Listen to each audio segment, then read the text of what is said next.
Ah, Linda. That. Amy has forgotten.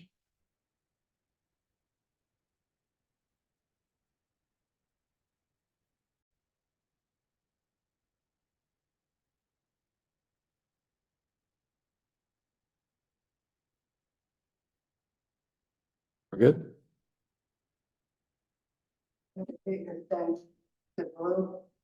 It is blue.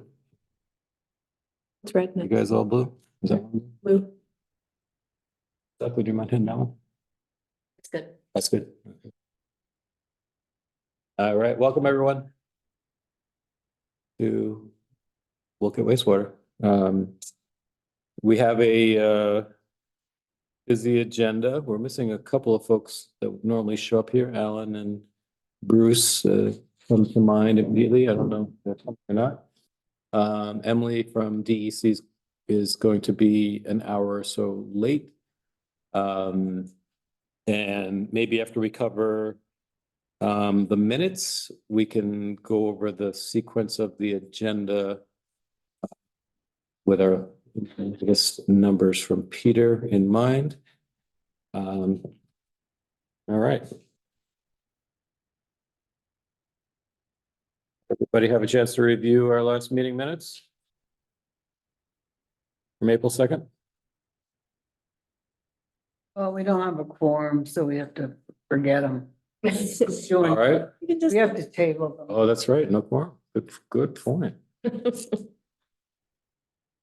All right, we'll put that one off.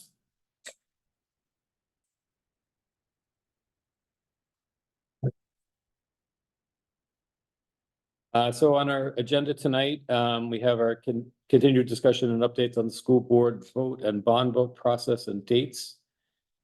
Promotion of both by the committee, and I will just add to that we've had an email yesterday from Linda with some draft language for the bond vote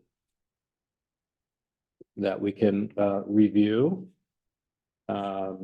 We have an updated wastewater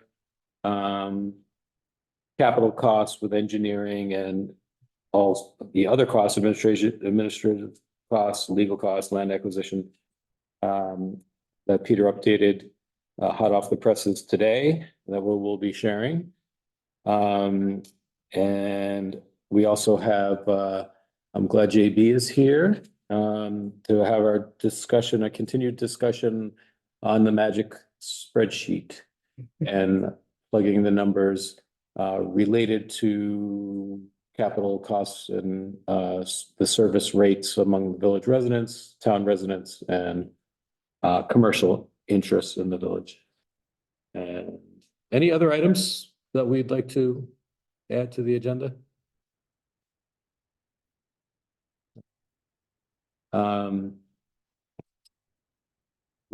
I did send in the email to Tricia, made a good point that we could be a little bit more focused in our meeting and time management. So I'm going to be a little more conscious of that with the end goal after tonight's meeting of trying to shorten our meeting length. To me, this meeting tonight is a really important meeting that we get these numbers correct ahead of our various early May deadlines that are looming and the decisions that we have to make here.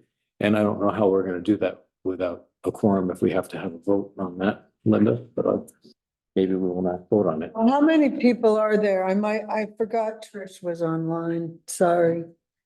So okay. Well, Bradley, Bruce, and Alan. So we're not quite there, I think. I hadn't heard from any of them that they weren't coming, so maybe they'll come late. Sure. But we can have the discussion and maybe not vote unless one of them shows up.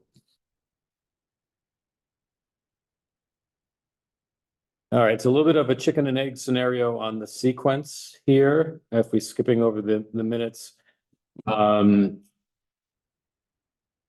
think maybe without maybe we can jump into the documents that Linda sent yesterday first, and we'll just put a pause on the actual number that we're considering until we have our discussion with Peter's number, but I think it's important that we look at those documents and have the discussion. And if there are any updates, Linda, I didn't hear of any updates from the school board and any decisions that they might have made since our last meeting.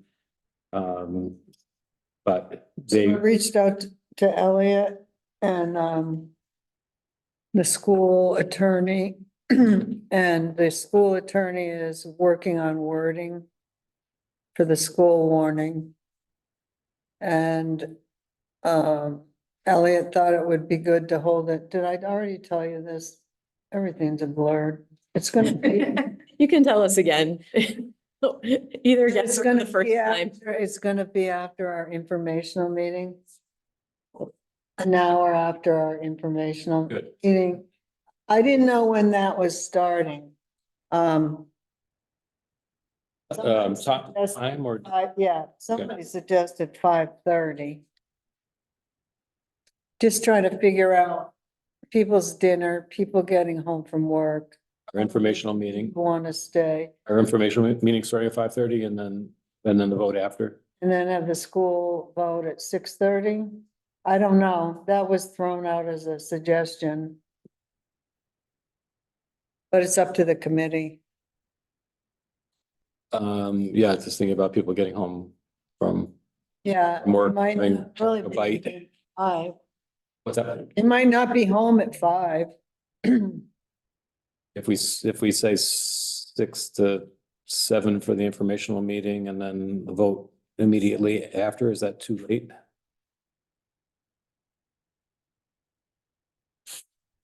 Thoughts, Tricia?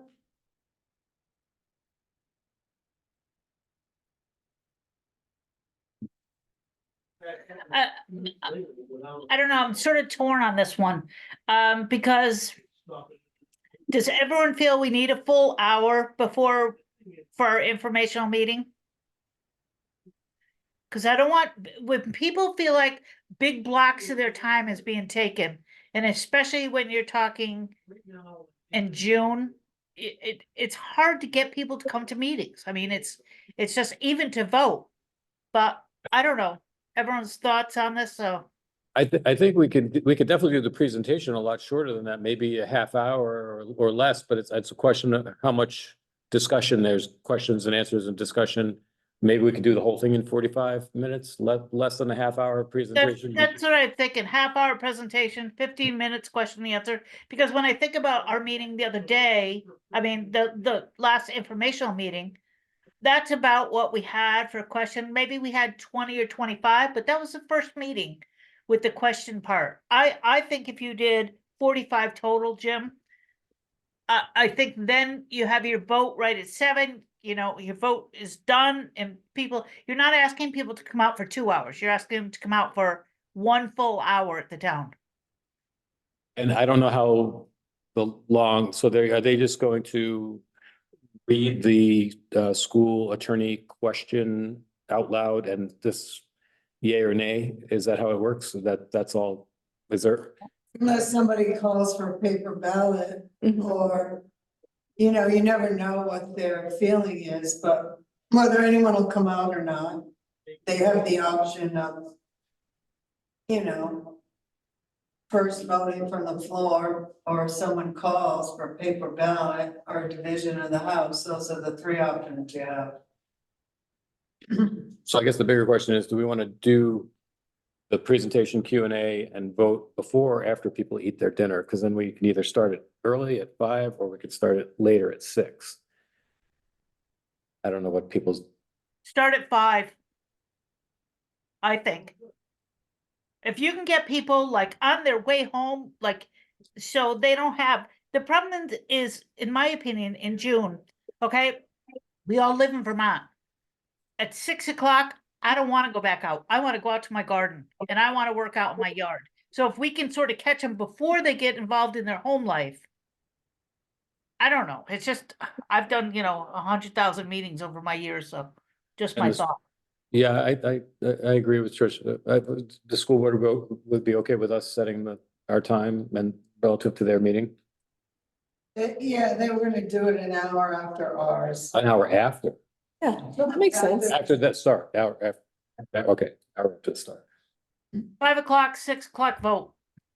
Yeah, Okay, I am agreeing. June 4th, 5 o'clock, informational meeting, a half hour, more or less, presentation. And Q&A, hopefully it'll be 15 minutes or so. And I was thinking about this a little bit, and we almost have to, we had two slightly different presentations from our school board presentation. That was a lot of concern about public safety, drinking water, and we tweaked that more on what the system looks like for the roundtable discussion. I think this presentation has to be a little bit of both, because we have to reassure the school board about the safety and the drinking water contamination issues, the athletic field disturbance. But now we have to reassuring the parents at that meeting. So I think we have to do a little bit of both in my mind, maybe a shorter version of both into one, but. And I think you also need to remember that this is the public hearing for the bond article. And so we have to talk about money. Right. The legally warmed purpose of the Yes, meeting yeah, that's. is to talk about the bond article, which is that particular authorization of the select board to incur up to X, maybe subject to federal and state grants to be already known and to be awarded. So there's really three things we have to do. right, that's what I was gonna say. The three things in my mind are this: what is the system? The health and safety Should you say yes considerations, to the money, and why And then- did you say yes and to the allowing the system to be built? The why athletic. is it okay to build it there? What That- is the system? Yeah, Yeah. I don't mean to interrupt here, but Jim, from everything that I've heard, like locally, the safety, and Seth, I think maybe you talked about, or someone talked about one system that's been around for 20 years. We have to guarantee our community wants to know that we are not harming our children by putting this up there. That's what I keep hearing over and over. So I just want to say, be sure that we do include something very strong in that language when we're talking about it. yeah. I think that's the volume here is pretty loud. Okay. And I think it's important, during the school board discussion, the reason we had that more detailed meeting was because of a member of the school board who went to Lemoyle Union High School and the Finnegan's Field issue. There are a lot of people in Wolcott who use that field and have experienced that. And so I think we do have to get ahead of that too, and explain exactly what Tricia is saying, like, that this is, and having those examples of other fields, explaining that it's not the same as the Lemoyle Union High School, explaining the Warren example that has been very safe and very successful for, A long time. for a now. long time. But Tori and I spoke with Alec, who in our office, who went to high school at Lemoyle Union, and he said the same thing about the odor and the concern he was there. So we have to remember that that's the experience, and there's a really good answer of being a completely different technology. But we have to make sure that gets out to people. And we have to remember that the vote that's taking place that night is for the siting, which will be the health and safety concerns. Yes. First and foremost, even though we have to talk about the money. Yeah. So, I'm confident that we can do all that. yeah, It's just making sure that we have the right slide deck and order of operations to run that meeting. right. Yeah. And Tricia, do you have thoughts, I guess, on how to communicate what I just said in a lot less words? Oh, Muted. You did. oh, you're muted. Yeah. Yes, I agree. And I just wrote in the chat to Tori to make sure in our minutes, it says something about this is included in one of our front porch forum posts, and that we can talk about these programs like to our Great. public before we get to this meeting. So our whole general public is hearing this from us and on our post, our local post, because that is, that is to me as important as the bond vote, is that the people understand the safety factor on this one. Because, well, it doesn't matter, but that's just my thought. Can we, Tricia, you've been leading the front porch forum postings. Could we, maybe draft a paragraph about the sighting at the school athletic field, why we're doing that, and what, and this, and proactively addressing the health and safety, that maybe we can collectively, I'm looking to everybody in the room here to write that. That will be one of the, at least one of Yes. the posts in the next couple of weeks here. Well, actually, we have what, 7 weeks? Jim, No, Tori, 6 weeks, yeah. Tori and I spoke today about this and about what we're gonna put out to our community this afternoon. We talked about this, and that we thought our subcommittee Tori and I could work on these together, but our subcommittee, what we need to do is make sure we're all talking the same talk as we are still moving forward. And you know, this is, if we're not all on the same beat all the way through here, it's not gonna help us at all. So I think this is gonna be something that we'll get back to, and we'll set another meeting. So we're making sure that everything we talk is all the same, and that we do put out very, very specific things on Front Porch Forum moving forward here, not just general talk. Well, yes, and we do have a talking points document that I believe is on our website, that we developed weeks ago, that we should probably revisit and potentially update. Yes, it's going to be important to get the health and safety concerns, that we're all speaking from the same page. Once we get the financial stuff figured out, that we're all talking from the same page. The other really important piece is critical piece, and that we could do proactively, is what we're trying to figure out here is the school board informational meeting logistics, and our bond vote logistics, and getting word out that you need to come to both. And we really have to start maybe doing a front porch forum post just on that. Please, this is a 2-part vote for this to succeed. So I think we need to get, once we know the, and then maybe Linda can go over the bond vote, the logistics around that. I know as far as when polls are open, absentee ballots, when they could pick those up, all that information we need on our front porch forum, on our website. And we need to be speaking from the same page on all of that information. And I know you, Linda, brought that up at our last meeting, but the poll hours and when people could pick up absentee ballots, if we can, we could start getting that out. Right. The polls are open 8 to 7, but in Wolcott, it's wrong on this. But I'm not sure when ballots are available for absentees on a bond vote. Federal law is 45 days, but local, I think, is only 20. But I'm not positive.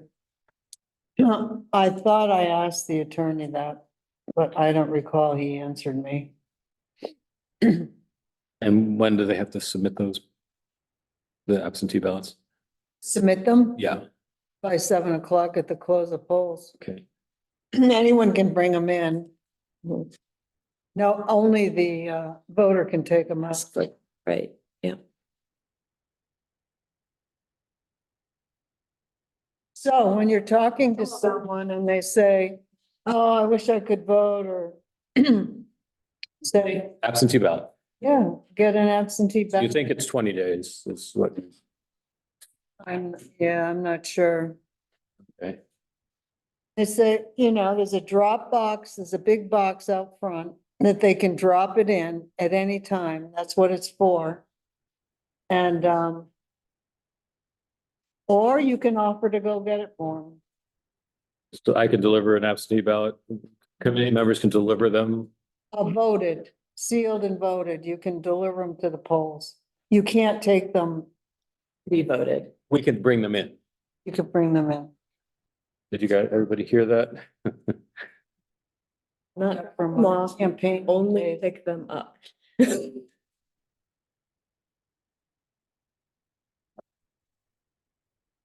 I feel like the absentee ballot availability is 20, but of course I didn't bring that subdirectory of the project folder with me, so. Linda, I think that's a really good point. I didn't think about that absentee ballot. Because like Linda Brady talked to me about it. I stopped and chatted with her. About this whole vote and about how excited she was. And she was like, Trisha, just call me a couple days before and remind me. I'll do a chain and I'll call all over town about this vote. But the absentee is the part that's going to be the win-win if we can get the right word out.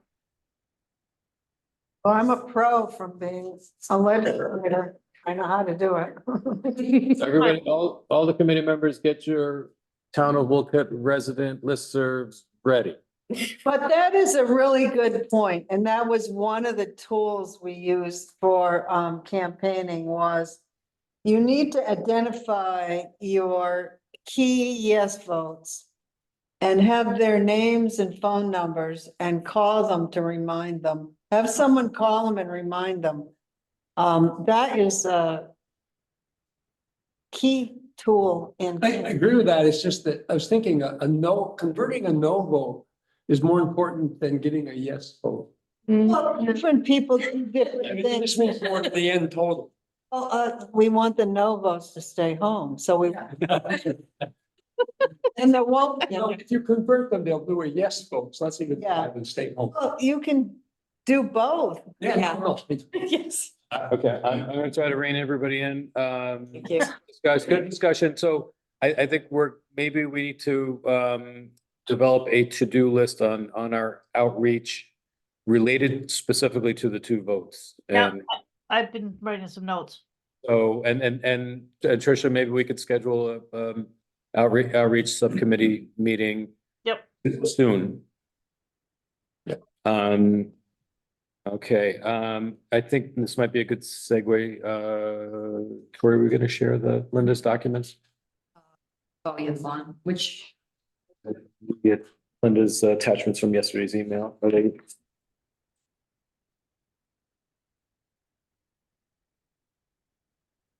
You do have some sharing. Oh, it's working. I can do it from there. yep. Oh. Oh, okay. You did this, Peter did this, like, one of our first meetings that I. You don't have to sit over there. Oh, the sharing? Oh, good, yeah. So I can share. Yeah. Works pretty well. In fact, I might do that myself.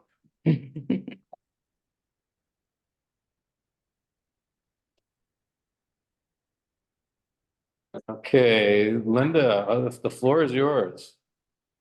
Do you want to cover these? Just to go over the documents that we're looking at. So this is the actual article question.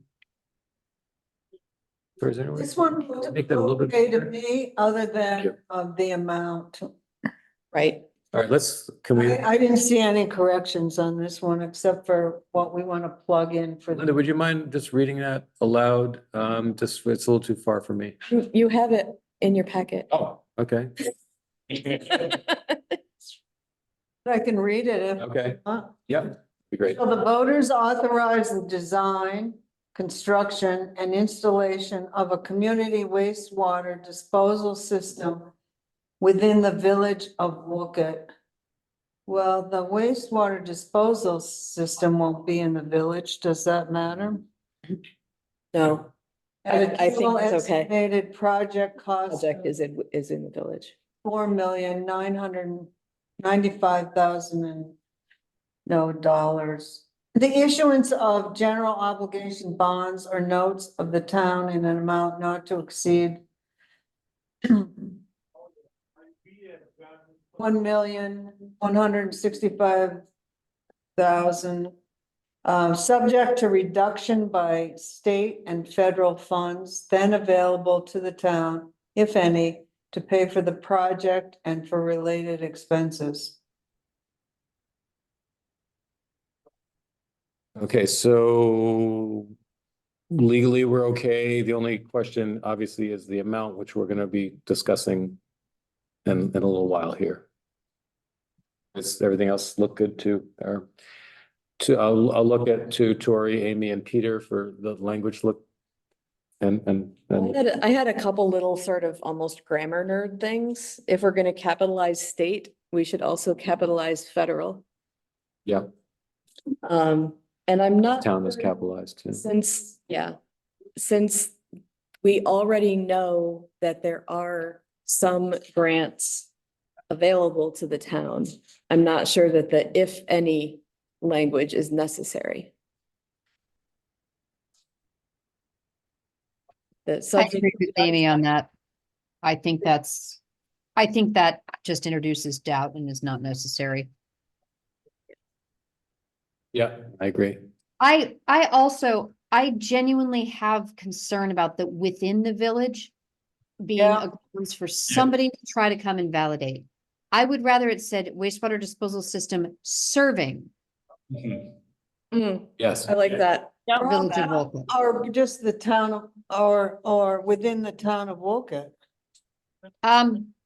Yeah, either within the town, I don't like within, Oh, I just say serve, I would say serving Yeah, I or like serving. In the serving village, a portion of the town. Right, Within the village bothers me. I What?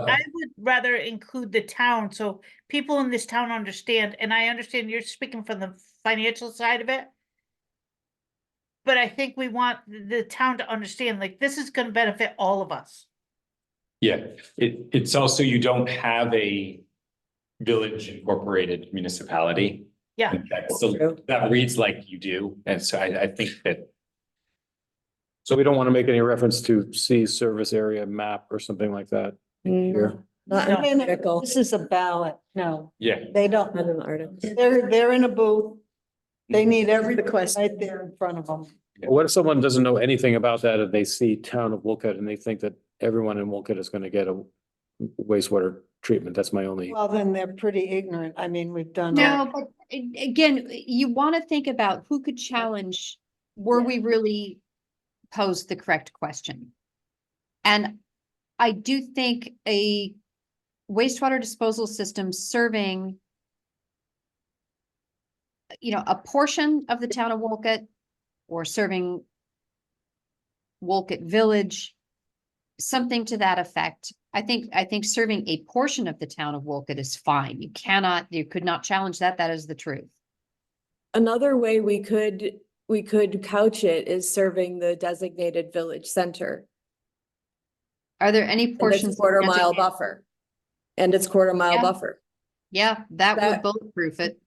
That is what the project is, that's what the state wastewater ARPA is explicitly directed. Right, that's what I was alluding to with the map. Yeah.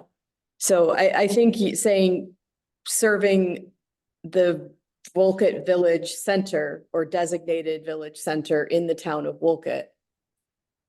Some variation on that would. I agree with Tori and I'm sorry, JB and Amy. you got that. Yeah. So could you give it to me? Serving, Serving the designated village center in the town of Wolcott. okay, Starting there. And eliminating the, if any. Serving the designated village center in the town. And the buffer and the quarter mile buffer. What Amy said, I think is the best. And then get rid of the if any. Yep. And the state federal capitalization grammar issues there. Village center, right, and quarter mile buffer. Sorry, Linda. no, But you can't, we didn't have Yeah. a. We have to vote. to the attorney. Lost my mind.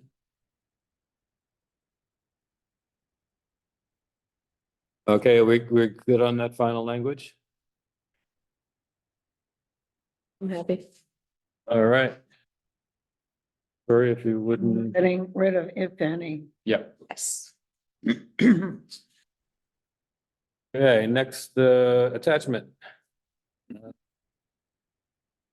Form of Wolcott, Vermont special town meeting. It's a form? I've never seen that before. Official warning.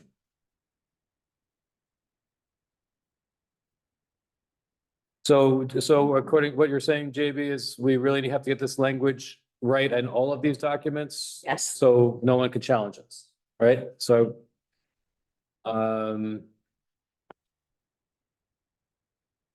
okay. Okay, form of Town of Wolcott, Vermont, special town meeting, official warning, June 11th, 2024. The legal voters of the Town of Wolcott, Vermont are hereby notified and warned to meet at a special meeting of the town at Wolcott Elementary School. No, at the Wolcott Town. I say- office Perfect. Yeah, this is a mistake. I thought this was gonna be at the town office. On Railroad Street in the town of Wolcott on Tuesday, June 11, 2024, between the hours of 8 a.m. or 8 in the forenoon, which time the polls will open, and 7 in the afternoon, at which time the polls will close. To vote by Australian ballot upon the following article of business. To which we will apply all of the changes that we just put in the actual article.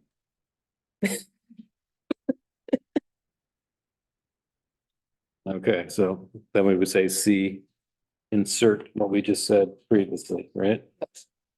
And then we skip down to the legal voters section, right? Legal voters of the town of Wolcott are further notified that voter qualification, registration, and absentee voting relative to said annual meeting. That's not right, right? Special meeting. So the annual meeting's incorrect, right? I don't know if it's just should. Maybe you're shaking your head, but that shouldn't say annual meeting, it should say Should special. not say annual meeting, should say special. Are we catching some of these? Shall be provided in chapters 43, 51, and 55 of Title 17. Does anybody know if that's accurate? I can look it up while we're sitting here. The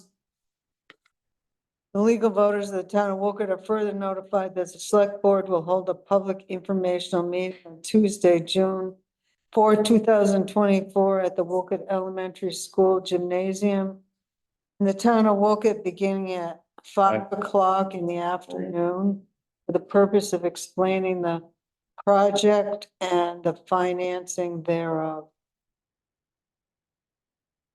And do we need to say and citing to, or no, that's good enough? There'll be a separate warning for that meeting. So and that's, Nothing to do with. Nothing to do with Yep, us. make sure we Town us. stay in our own lane. so so what select board meetings is gonna be discussed, Linda? Well, they're gonna look at it tomorrow, but and then they'll have comments. It'll go to the attorney and then it has to be adopted and signed at our following meeting, So the, the 1st of May. that should be May 1st is the date we're looking for. Yeah.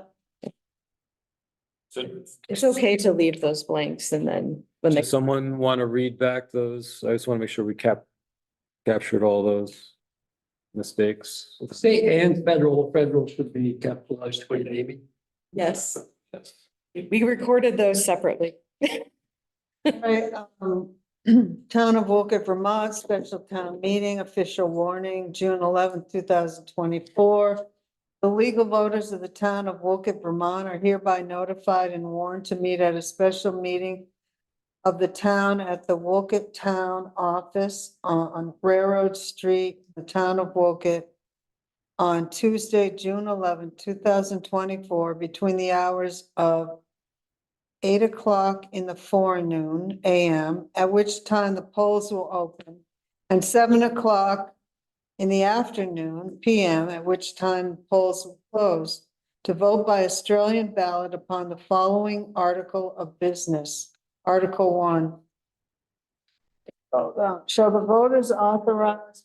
Well, we already We did that. got, we want to just We're gonna use, take the insert, yeah. Skip down to the, The legal voters of the town of Wolcott are further notified that voter qualification, registration, and absentee voting relative to said special meeting shall be as provided in chapters 43, 51, and 55 of Title 17 Vermont statutes annotated.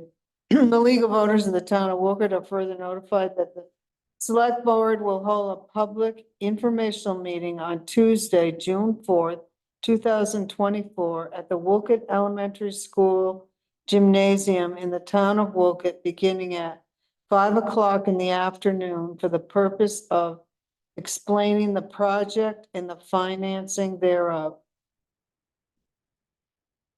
good, everybody. We all happy with that? Sorry, on the page, signature page, it's just kind of plain field. Yeah, they all said Plainfield. Oh, for the record, received for record recorded. They all said Plainfield in the beginning, and I said, it, We're not it's given me an idea what other towns are doing. You know, Plainfield did something like this. He pulled the wrong. Recently. out. Yeah. Which one says Plainfield? Last page. So it's the Signature page. received for record and recording says town of Plainfield.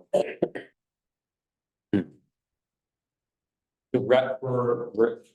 received for record and recorded in the records is an amazing sentence. Oh, did they say that though? They do, yeah. Oh, no. Yes. Yeah. It's really good. This is the case, we don't know what's happening.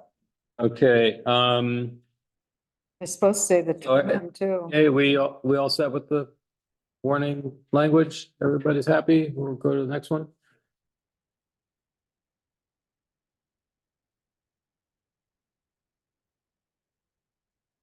So this is a resolution that the select board needs to sign. Also. All right, Resolved at a duly warned meeting of the select board of the town of Wolcott held May 1st, 2024, in consideration of a 2023 preliminary engineering report prepared for the town by Stone Environmental, which after reviewing existing wastewater disposal systems, does that mean private ones? What does that mean? I crossed it out and then I rethought myself. It's a pretty typical language for what happens after you go through the process of developing a preliminary engineering report. You look at the existing conditions, you look at what the options are, you come up with a suite of alternatives, look at those alternatives, pick one. And we did all that. And when we did all that, it was determined that the public interest and necessity demand the town undertake a capital improvement project to fix something. Design, build a community wastewater disposal system. So the existing wastewater system is each individually private owned. Okay. Yeah, I rethought myself on that. Okay. as long as it can pass legal muster. Be it further resolved that although the town has and set aside American Rescue Plan, well, they're not our money. How about has been awarded? Yeah, I think that the next language is probably better. Although the town has already received American Rescue Act funds totaling X and received a state of Vermont clean water SRF grant of this and community CRRP, we're missing an R here. All to partially fund the Yeah, project, it's not- still have Is it? remaining costs. It was 640, I thought. Yeah, CRRP is 640,000. I don't see where the CRP is. That's because It's on our, Oh, is it on here? it's in the second paragraph of the resolution, but it's called Community Resilience Grant. so that language, So that just needs to that be language was taken from here, right? consistent with what the grant actually is. What should it be? CRRP, and I'm forgetting its Recovery and recovery and resilience, revitalization. revitalization, sorry. It- I think it is very important, this very top line, that the town has already been awarded, like not set aside. Because if anyone has followed the ARPA funding, you know, like the different towns got, I hope they don't think that the town of Wolcott was awarded this money and that we could do anything we want with it. You know what I mean? That it was very specific, that this is for our wastewater system. Well, that's Yeah. why it's confusing. I mean, it's Right. not the town's wastewater ARPA Right. funds. It's a grant, ARPA grant, a different one, and that's why I didn't like has already set aside. Right. Right, have- I think it needs to say that we were awarded a grant, because this to me, like, and only because I also work for the Morristown, that this to me says, oh, they had $2.56 million and they're putting it into a wastewater system. They're not doing our roads in our town, or they're not doing, it just doesn't, and maybe no one else would think this way, but I did. Yeah. I did too, right away. Like, this just looked like they were awarded our funding, but then they decided that they were gonna do a wastewater system, not. Yeah, the project. it's challenging because then there's the local ARPA funds, which I- can be used in those That- ways. That's why I think it needs to be worded a little bit different right there. Because they need to understand, this wasn't a local money that was given to the town of Wolcott. It's I don't know. It's state ARPA village wastewater funds. Like That's- we could grab the name of the grant and put that in there. Yeah. That would work. That would work really well, I think. Linda, you? Okay. Yeah, I agree with you. I Okay. thought, that's the first thing I crossed out. Okay, If someone could get me the name. so that paragraph there, we're gonna insert the grant name. Yes. We will truth all of the grant names and. That paragraph. Funded amounts. Because that's wrong. Yeah. The community revitalization and recovery is 640,000. Okay, should we go to the next paragraph? So that amount is going to be different, so. What's that off? The cost at the beginning, at end of the first paragraph will also need to be adjusted once we have the next item on our agenda discussed. Be it further resolved that a proposal for approval of the project and issuance of general obligation bonds or notes of the town in an aggregate principal amount not to exceed $1,165,000, subject to reduction by state, federalist capital funds then available to the town, Get rid of. without, if any, pay for the project should be submitted to the legal voters of the town at a special town meeting to be duly called, warned, and held on June 11th, 2024. We don't need to call it a bond vote Nope. legally. It is a town meeting and the one item of business is to. We don't have to mention bond vote here, yeah, I guess. No, okay, It's the net. Do we need the words if any? yeah, we're gonna, We've killed that multiple times and we're killing it again. Be it further resolved that the select board hold a public informational hearing on the project and the bond issue on June 4th, 2024, beginning at 5 in the afternoon at the Wolcott Elementary School Gymnasium. Be further resolved that all acts related to the proposition of incurring bond debt, bond indebtedness, and issuance of general obligation notes or bonds of the town for the purpose of designing, constructing, and installing the project improvements be in accordance with the provisions of chapter 53 and 120 of Title 24 statutes annotated, and be it further resolved that the attached form of the warning and form of ballot pertaining to the bond issue are specifically adopted for use in connection with consideration of the above stated proposition of making said public improvements and incurring bond indebtedness thereof. Okay, so Linda, you were gonna check the chapters in Title 24. I just want to make sure that we or though we should ask the lawyer to recheck it, just to make sure that's Look at, make sure that he's. okay. And then the signature page looks good. It actually says Town of Wolcott.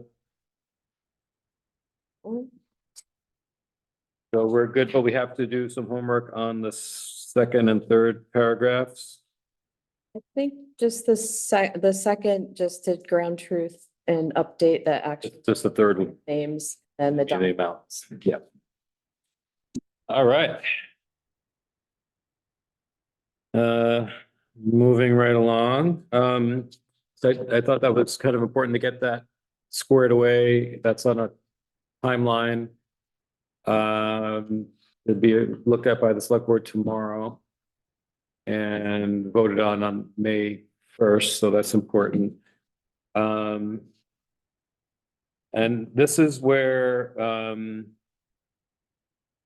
maybe I would, this is where, so I had a conversation with Tori a couple of days ago about potential revised numbers and how we approach this, and we have a few different scenarios that we could explore, but I think first it would be good to have, maybe Peter can go over the revised amounts for the project and the contingencies.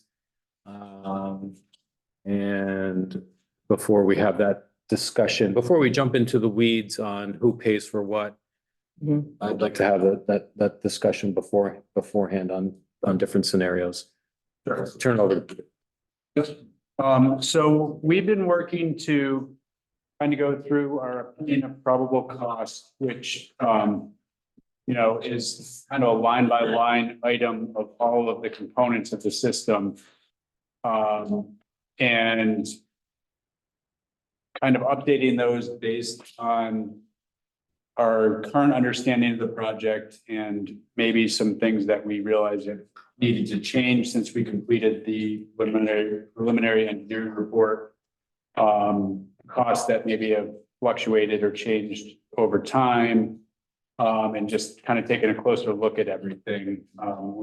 As everybody knows, we really haven't done much in the way of new engineering, but we were able to kind of dive a little bit deeper into the cost estimate.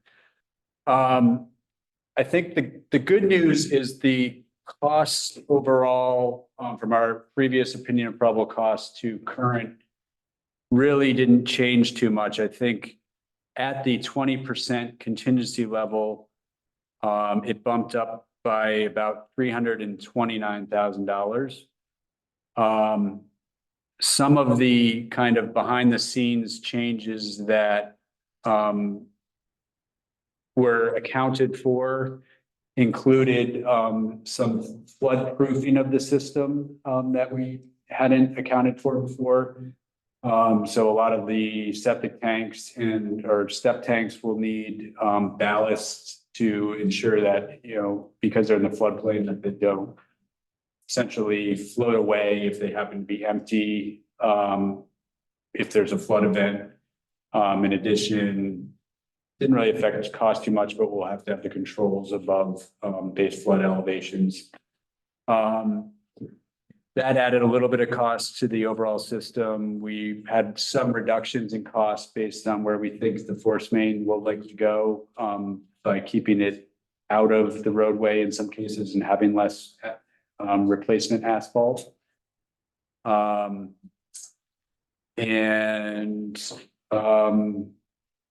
We have six less connections, so that sort of offset some of the additional costs in other places. We got updated costs from Oakson for the drip dispersal system, which didn't change too much. We decided that it was probably not realistic to have one of the stream crossings go under the stream, and we changed that to an additional bridge crossing. So that added a little bit of cost. So the moral of the story is we had some ups and downs, and it really wasn't too significant of a change on the construction end. We did include some of the engineering costs and engineering services that will take us through the final, all the way through construction. And there was a bit of a bump up on that, largely based on combination of the engineering services agreement that we prepared over the summer, which hadn't been prepared at the time of the preliminary engineering report. And based on the, what the state calls their engineering fee curves for project costs, and the fact that we're still going to have another engineering service agreement for final design, construction documents, and construction oversight.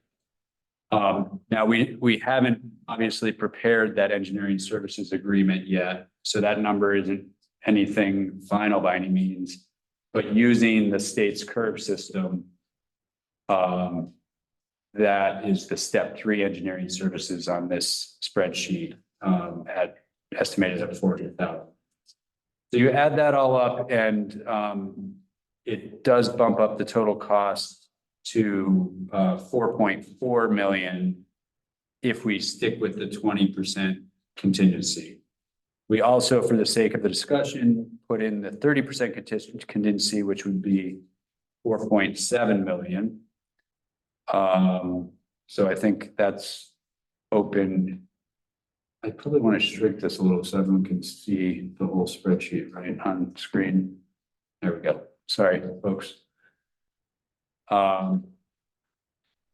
So that's where we stand, not wildly different than what was already in the PER. It obviously does change the bond amounts, which we'll want to discuss now. So Peter, the bottom line for the 20% contingency, what was the difference? 330,000 increase. So we're looking, the bond amount to fund the delta between what we know for grants and the total project cost with 20% contingency is 1.124 million, which is not very different from what's already in the bond article. With 30% contingency, that bond amount would be 1.418 million. So essentially, more or less, give or take a few dollars, the increase that Peter just came up with in the revised number is more or less the equivalent of the 30% number that we were looking at in the last meeting. Yep. Another way to look at it. Okay, yep. Yeah. And then double that for the increase up to 4.7 if we went with 30% contingency. Okay. Yep. I just want to give folks, everyone on Zoom, everyone in the room, opportunities to ask Peter questions before we have some discussion on how we proceed. But just with the numbers, anybody have questions for Peter about the latest numbers? I'm just curious here about the ballast. Wouldn't the tanks be filled up and just always full anyway? Yeah, I sort of had the same feeling. There's sort of two sides of the tank. There's one side that will generally be filled up, except for at times of pumping. And then there's the pump station side that goes up and down as it fills up and pumps. I have a little bit of a similar feeling as you, that I'm not terribly worried that these things would get sort of lifted out by groundwater or floodwaters. However, I'm pretty sure we're going to be required to do that. So Yes, I was just curious. the funding requires us Yeah. to flood proof below the 500-year elevation. Okay. Which is not, which sounds terrifying, but is not that different from the 100-year flood elevation. Right. Yeah, it is. Yeah. And quite frankly, it's not a huge cost anyway. We're like for a residential tank, you're talking about $800 or something. Yeah, okay, thanks.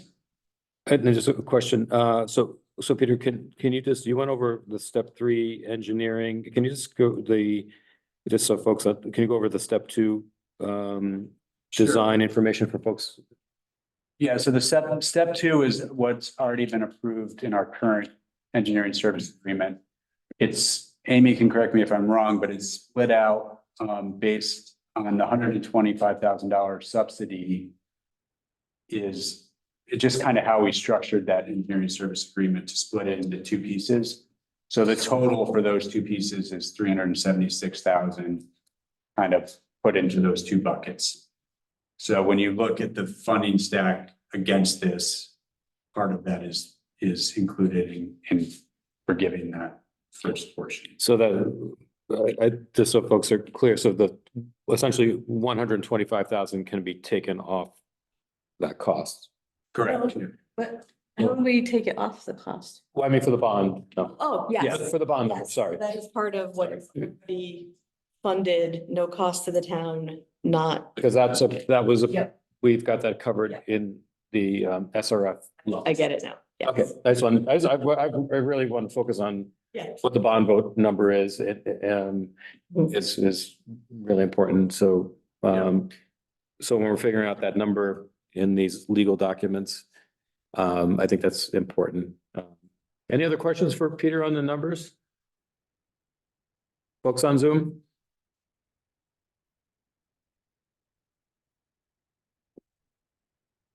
Okay. Now that we have these revised numbers, and I guess if we want to be accurate in what the bond vote number could be, we would take the 125 off of the 2 contingency numbers and the amounts of grants so all the grants that we essentially have, the 3.33 million, right? So we take 3.33 and 125 off of the total and to get our numbers that we're really talking about for the bond vote numbers.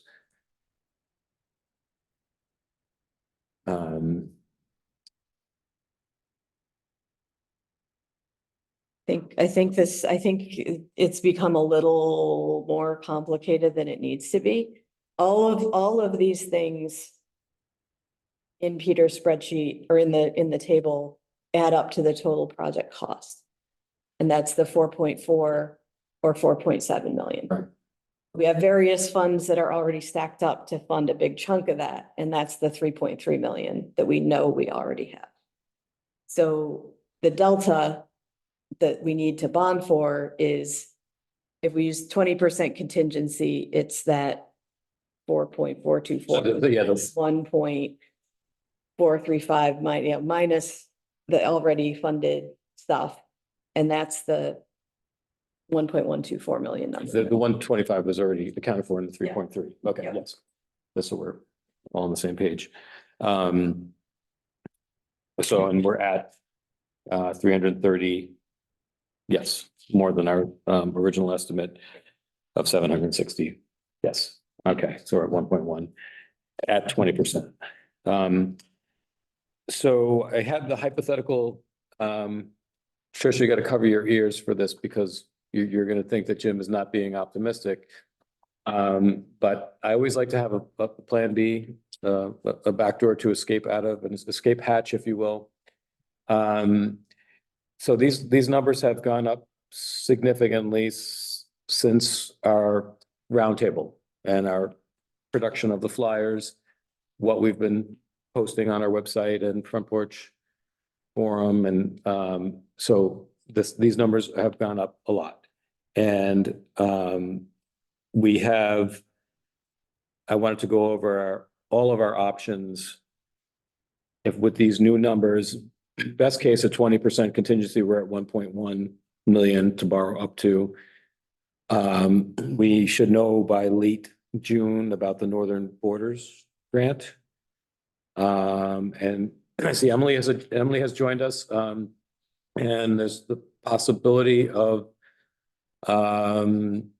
learning about the state ARPA grant quicker than September, but maybe not in time for the vote, or possibly, but not definite. Is that my understanding, Emily? Possibly, but not. It's I can't right now, I don't have a number. Yeah. I definitely know that you'll get some trickle down. I just don't know what it's gonna look like right now. You have some grants that are being rescinded, so it's possible you'll know before your vote, but it may not, I may not know 100%. Emily, can I ask a clarifying question, and feel free to. Yes, please do. If it's a question you can't answer, but I heard a number in that answer, I heard that it's likely that Wolcott will receive some kind of trickle down from the rescissions, but you can't specify a number. Are both of those statements accurate-ish enough? Yes, I would say that's a pretty accurate statement. So there's definitely something, I just don't know how it's gonna look and when it's gonna come. And the reason I'm framing this question, Emily, for everybody's benefit, and so we have that potential. Sounds like we might get something, but we don't know how much and when. And we'll get a late June notification on the Northern Borders grant. We also have the money that we requested to our senators. And so it sounds like we're going to get some money, and we'll know, and potentially we might know before the vote. But the other deadline that's looming in my mind, Emily and folks in the room, is our August drop dead deadline for a bond vote. So I'm just, for my escape hatch plan, if for some reason this gets voted down. You can't vote again for 1 year. I just read it 2 seconds ago. That's what made me, But there was one addition, I think you can't ask this exact. only if you can have another vote if someone asks for a rescission. Petitioned. Petition. You can Right. petition for reconsideration on the same question, then you're done for a year. You're correct, Linda, that the select board can't warn the same thing twice in a year, but there can be a petition for reconsideration. So that's your second bite at the apple if a petition can be done. So someone else could petition, the public could Right. petition. So our understanding, and just to keep in our back pocket, if folks are scared off at the 1.1 million, they vote it down. That if we get a petition, and I believe we only need 65 signatures or more or less, that, and we have enough time to warn it at a reduce at the percent. Like 10% of the voters or something. Yeah, I Eligible voters, but thought that you could do 2 votes on the same article, but I thought it was not more than 2. No, I just read it. That's what I thought as well, Seth. So I can ask in our office what other towns have done in It's, this circumstance. What if the bond vote amount has changed? that's what I'm getting at. If we find out after the vote and before our August deadline of when we have to have the bond vote for the grant, and it's a lesser amount because we received one of these grants or more than one of these grants. It's an objectively different question then. That's correct. Different. Yeah. It's a different amount. Yeah, so there's the 20 Title 17. 153 is where I read it. Yeah. And then in 53, 1755, a municipal corporation may not submit to the voters more than twice in any year period of incurring debt to pay for the same or similar public improvement. So I think you can't vote on the same amount, but you could do a second vote on a lesser amount. That's what I'm getting at. Is that, We would have enough time for warnings and everything else. Barely. Barely. you couldn't go back and ask again for 1.1. Right, but if we ask for 500,000. Right. We might, I want to have a backup plan. I want to have an emergency hatch here. Escape hatch. You guys, wait a minute. So can I ask something, Linda? So does this all have to be done before the August 26th deadline? That's a Emily question, I think. August 2026 is when the projects need to be built. 2026.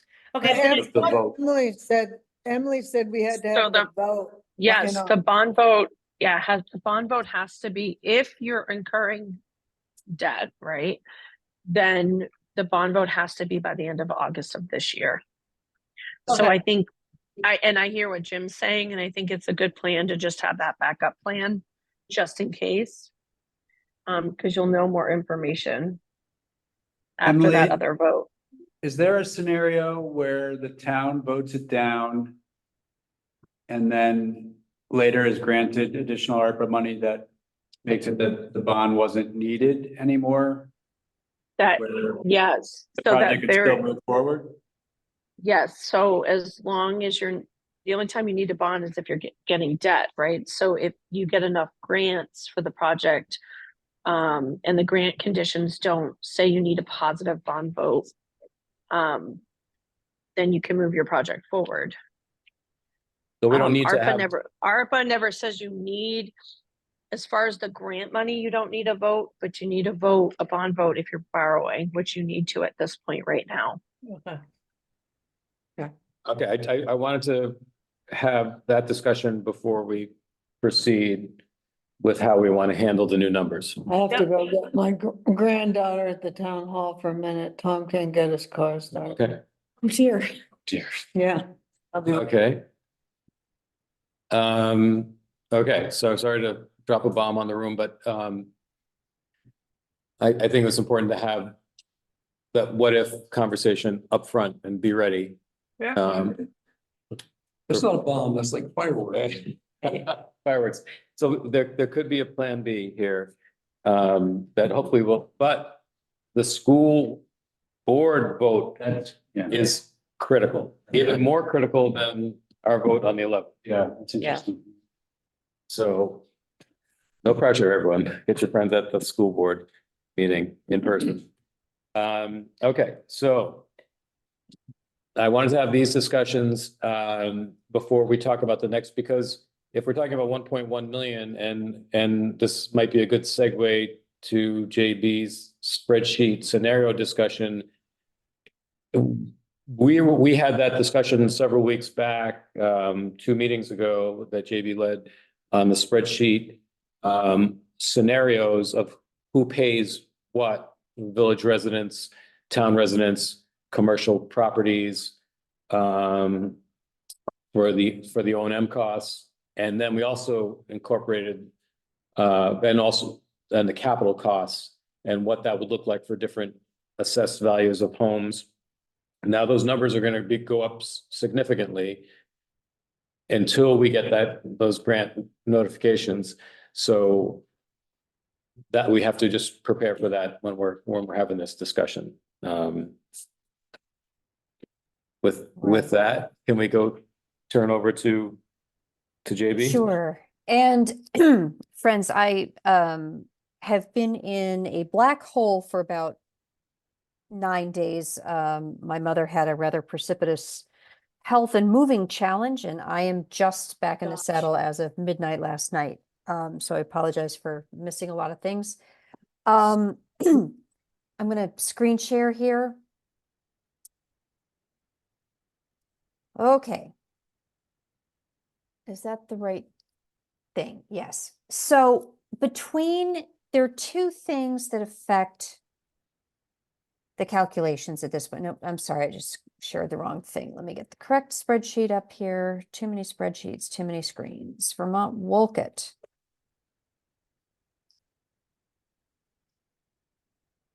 Okay, hopefully that is, yep, that looks like the right thing.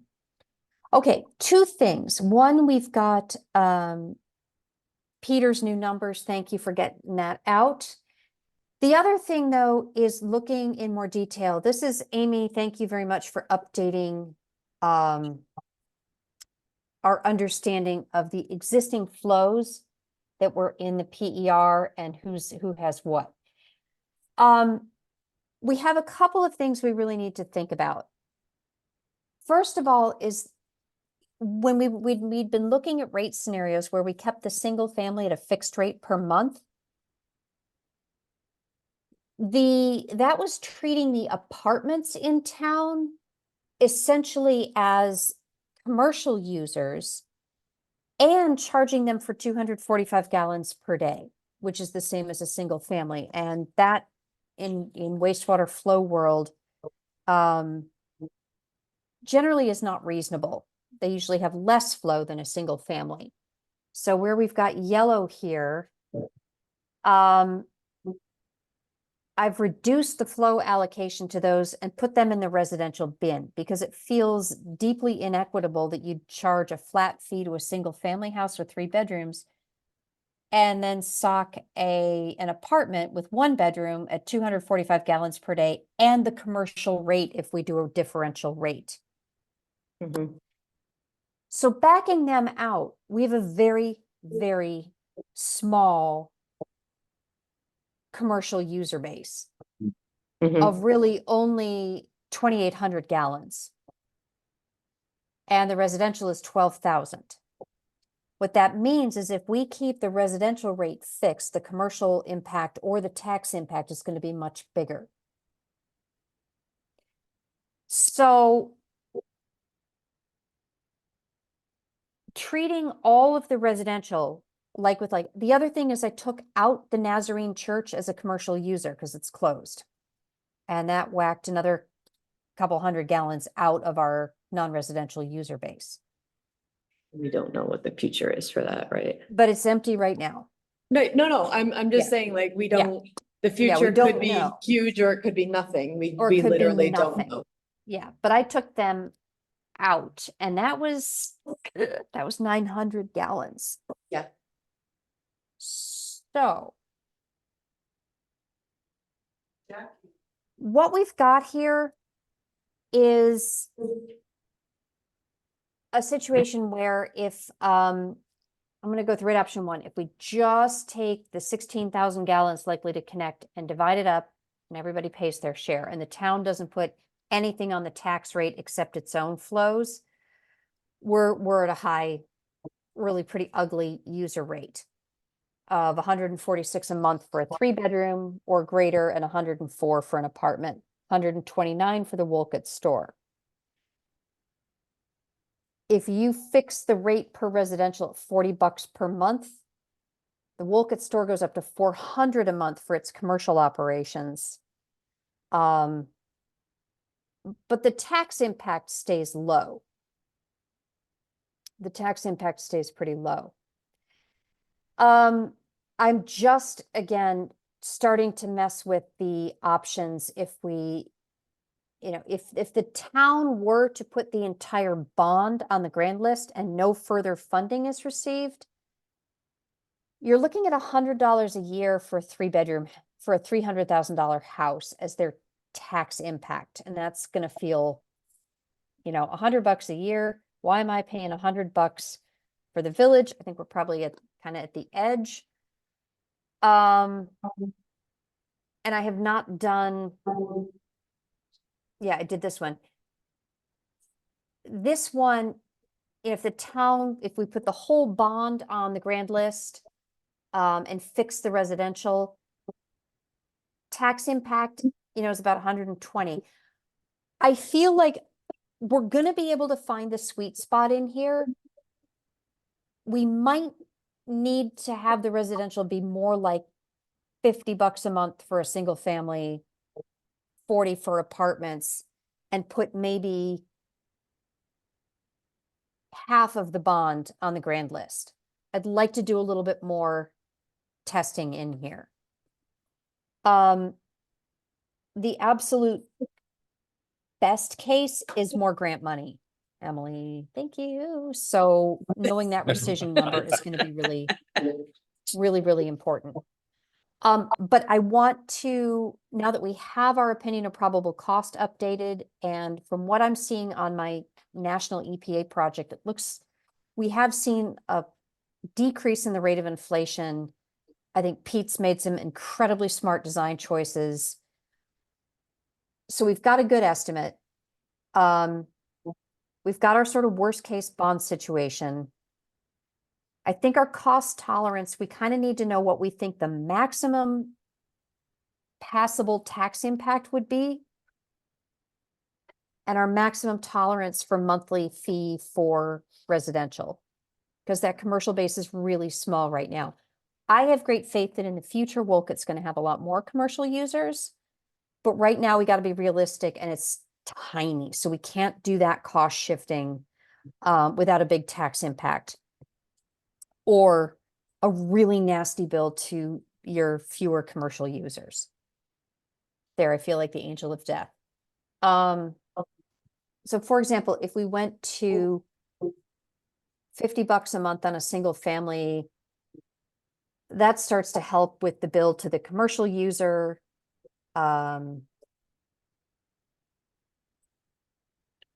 Yeah. JB, the hypothetical, if we bumped up the residential to 50, 3-bedroom, and if we assume later that we'll get some of the grant money to offset the capital costs, and could we drop the 50 back down to 40 with the town of Wolcott residents paying a greater share of the Yeah. service rate if we get the grant agreement? So the capital costs will go down, but still have the town residents pay for some of that subsidy for the village. Yeah. I mean, I think you've got a really big range of possibilities. And I'm convinced, even under caffeinated, I'm convinced we've got the right sweet spot in here. It's going to be some combination of some chunk of the bonded debt goes on the tax rate, some additional funding from the state from a rescission somewhere else, and balancing the rate to our residential customers. I know it's in here. Our total worst case scenario is absolutely no tax impact, $13 a year on 300,000, but 146 to residential customers. Our worst case tax impact is a very low $40 a month rate for residential, $148 a month to commercial, and north of $100 on the tax rate for 300,000. So How much does it change? I just really quick, if Wolcott's awarded 500,000, be nice if it was more than that. Huge impact. The tax impact goes down to $78 a year. So it's $40 a year off that prospective tax on a $300,000 house. And it suddenly becomes totally palatable. So the most important lever here is more grant funding. Working on it. I know you are. So where does the town of Wolcott come in? I saw some other charts we looked at. So the- Wanting the town to pay the bond, wanting the town to have to hook up, wanting the town to pay a part of the, subsidies for the Yep. people, and it was just over the top. So the town would pay the town has 1,000 gallons of connected capacity in all of these scenarios and would pay its user rate. And then, Linda, the question is, how much of the bond do you put on the town tax rate as opposed to the user rate? Well, I think, And- JB, I think Linda was also talking about the town residents subsidizing some of the O and M costs in addition to the 1,000 gallons. I think, well, O and M or capital? No, we were talking about some of the, like the testing costs and Okay. the inspections and In- stuff like that. So it kind of, so from the standpoint of the grand list, a dollar is a dollar is a dollar. It doesn't matter if it's O and M or capital. It's a buck. You gotta raise it, you gotta raise it, you raise it off property tax, it has an impact on the tax rate. Somewhere between a cost to the town of $5,800 a year and 50,000 is your options. Again, if we, and let me take out the state money, even though we have great confidence in Emily and her friends to get us some of their rescission money.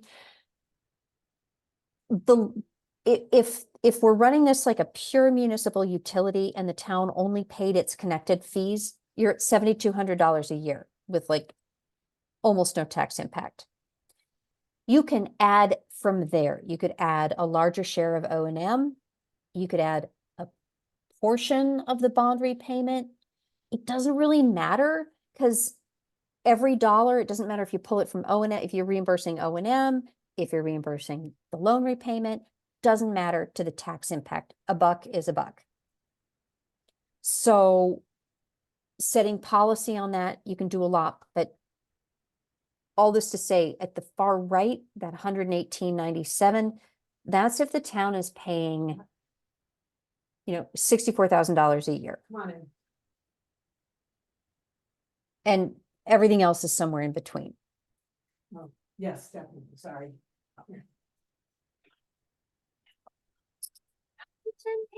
And I'm in the middle of a meeting. and this is where, I'm really Linda, sorry, 'cause I have need look at you this to and I didn't chime know in office hours. He's my about friend, what and I'm our so proud of you tax for getting base into will grad be able to school. hold. Okay.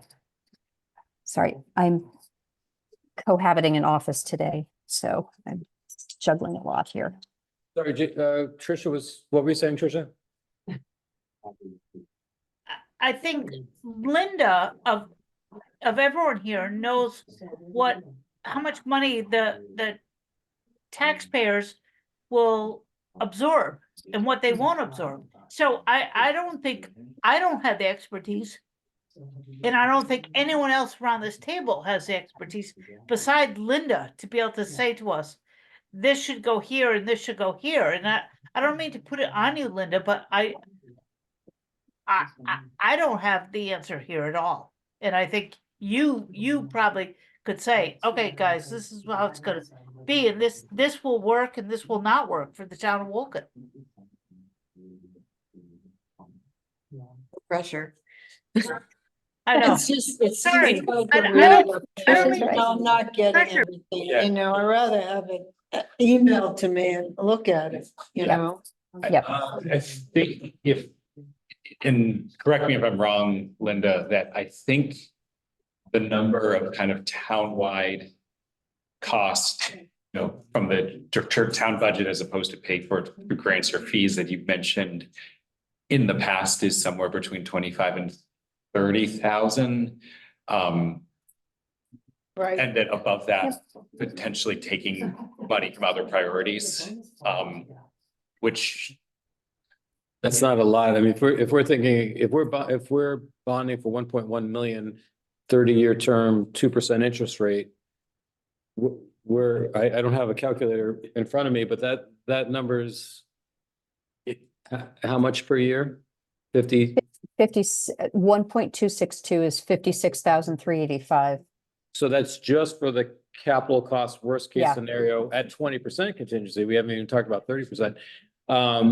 So that doesn't account for the town residents paying for any of the service rates subsidies, right? That's just the capital at 56. Yeah, 56 is just the capital. So the numbers that you were going over, JB, with the $300,000 assessed. Yep.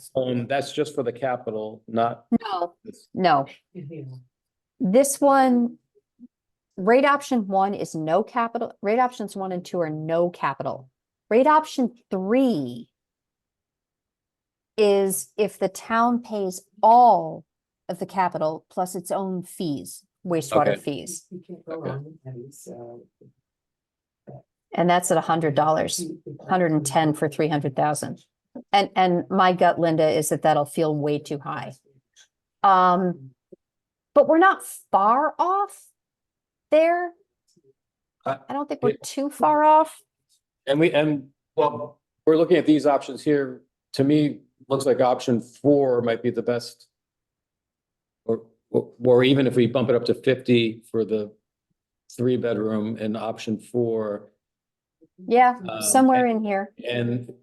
But we do have options on, we still haven't had a discussion on how much do we want to put in for the bond vote?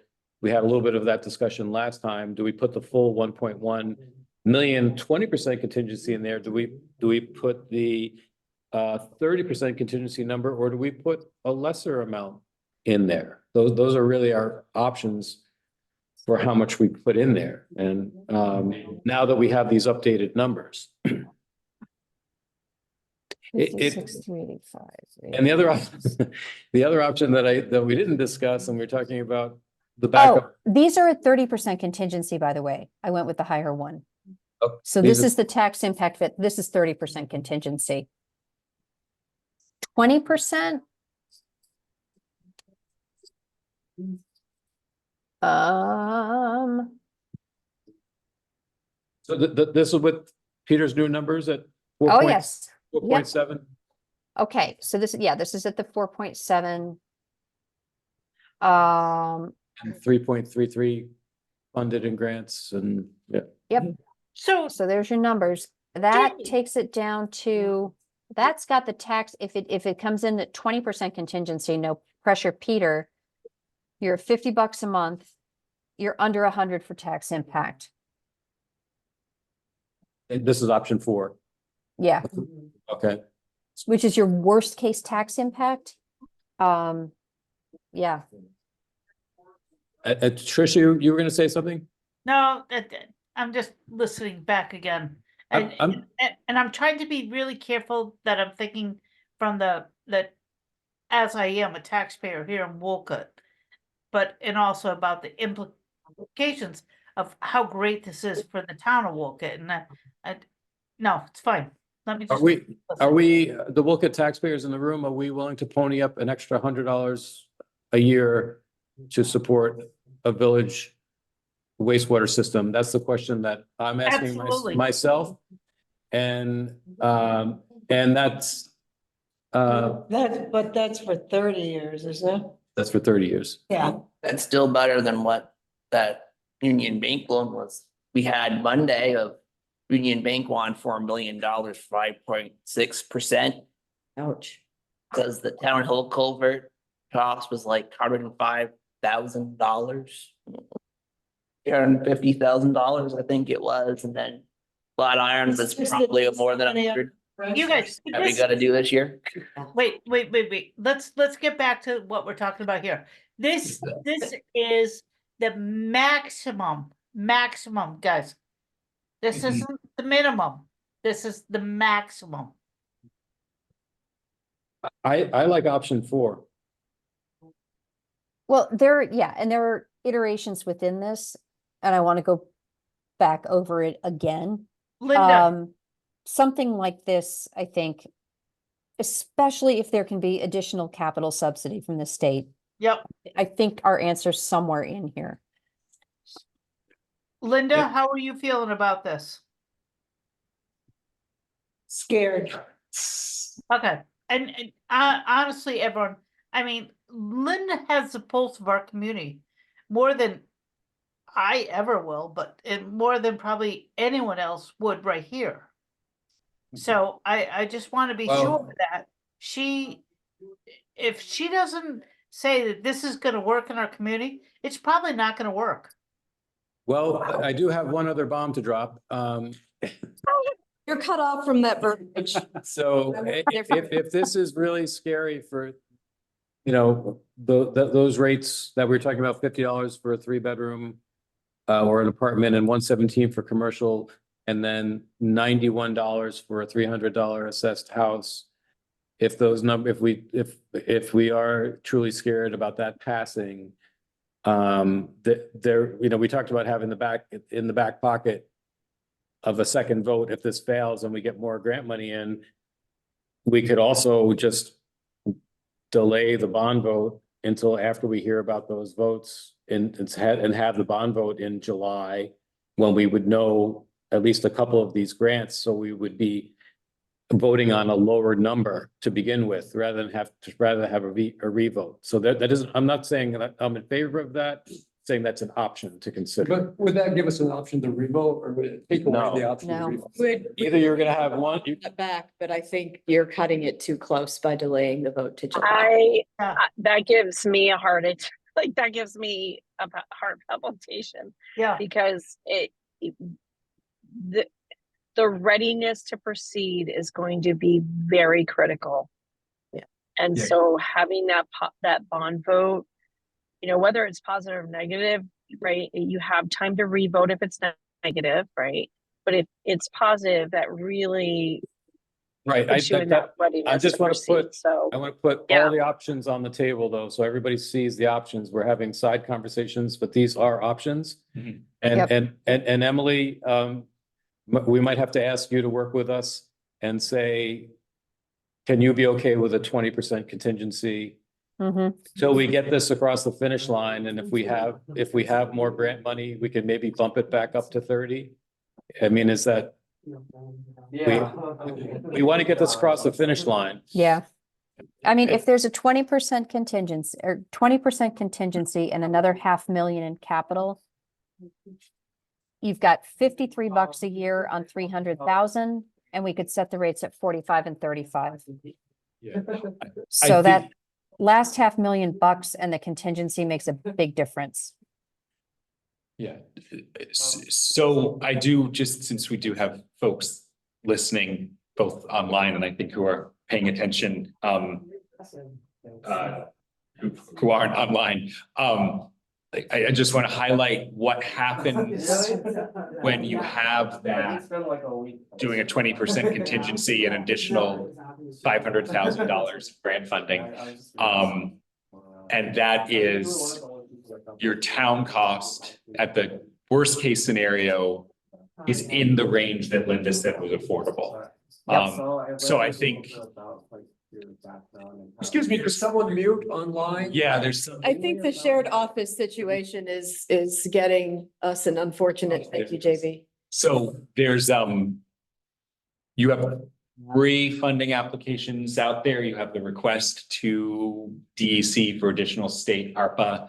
You have other communities who are not moving forward, who are having to return their funding.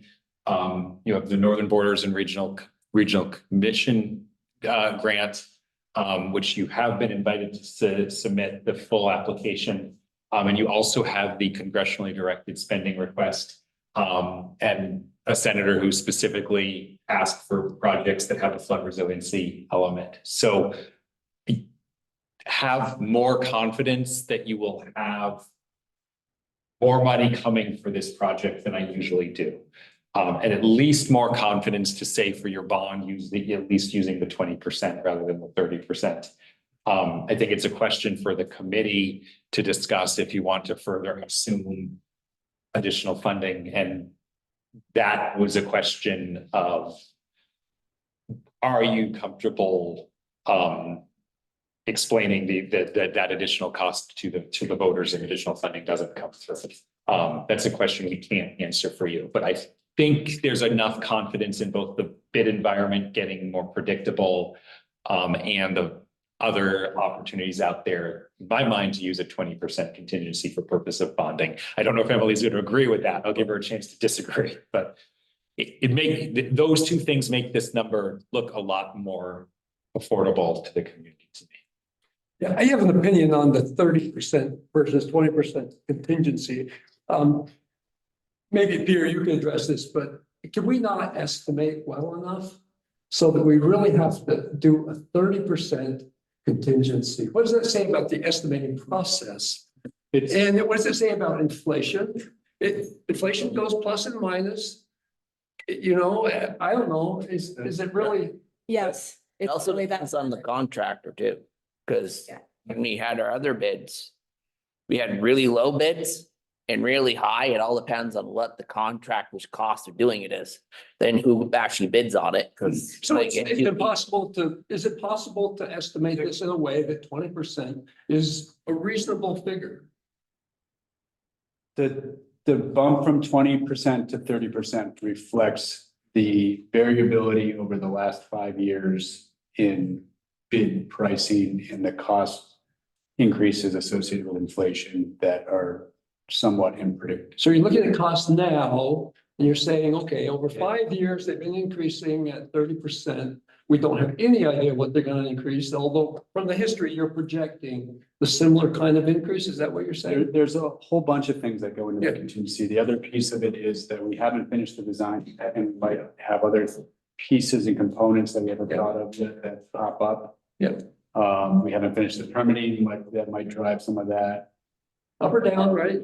Up or down. Plus or minus, Yeah, so it's kind of the safety net, but to Seth's point, there's a pretty decent chance that some other funding will come in, which would make me feel more comfortable with going with the lower 20% contingency. Well, let me just give my opinion that I'm very uncomfortable with the 30% contingency, and it just, for me, it reflects an unbelievable uncertainty that we should be able to predict a little bit better.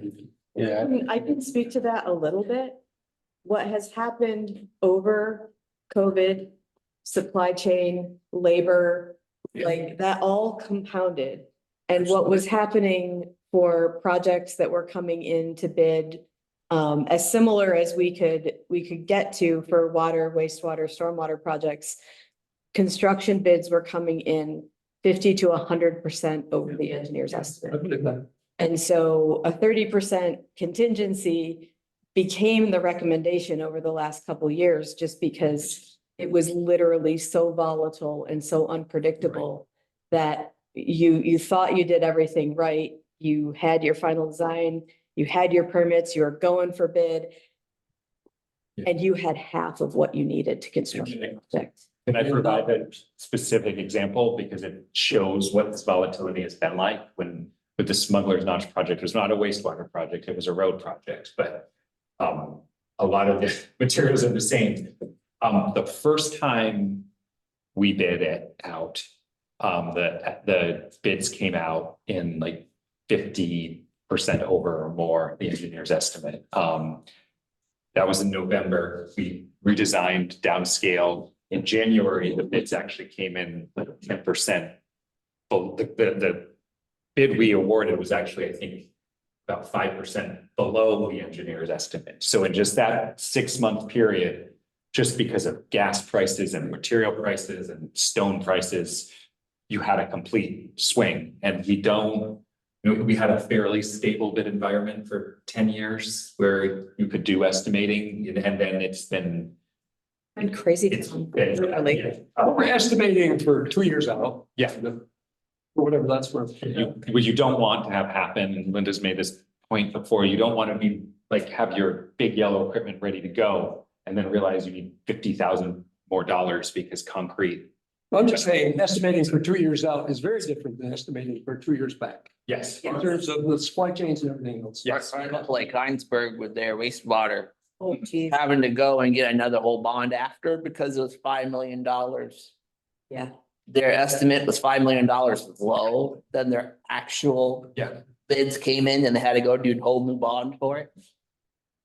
We do not want to do that. I'm gonna try to rein us in here. And, yeah, And so one question, Linda, for you is, do we need to have a vote on the bond vote amount tonight in this committee for the select board to consider tomorrow? Well, when else are you gonna meet before? Are you gonna, Well, when does the select board need to vote on the amount in the bond vote? Do we need to vote on that tonight? Because I well, it'd be make sure that. nice if we're ready. So I think the spreadsheet, we don't have to make decisions on who pays for what. Yeah. But we do have to make decision on the bond vote amount, which means we have Peter's revised number and at 20 and a 30% contingency. So we essentially have the 20% number, the 30% contingency number, or a lesser amount. Are three options, and we really need to figure that out tonight for the select board to consider this number at their meeting tomorrow night. And so we have the variables here.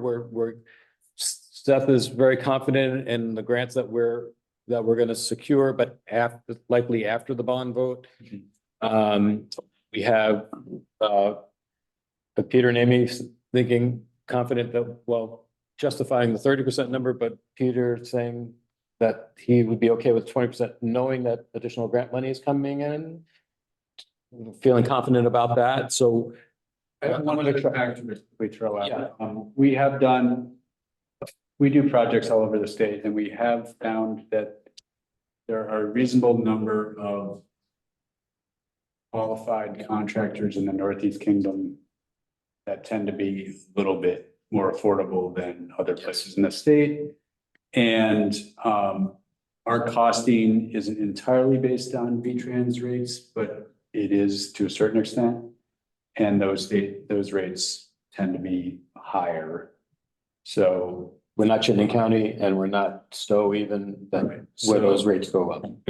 So anyway, that could be one more thing to consider in the 20 versus. So, and I'd like to really keep the discussion focused, because we really have to make a decision tonight.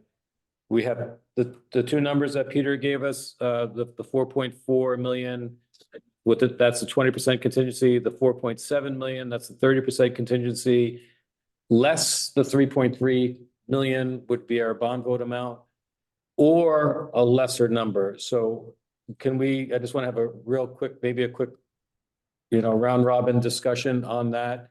Yeah.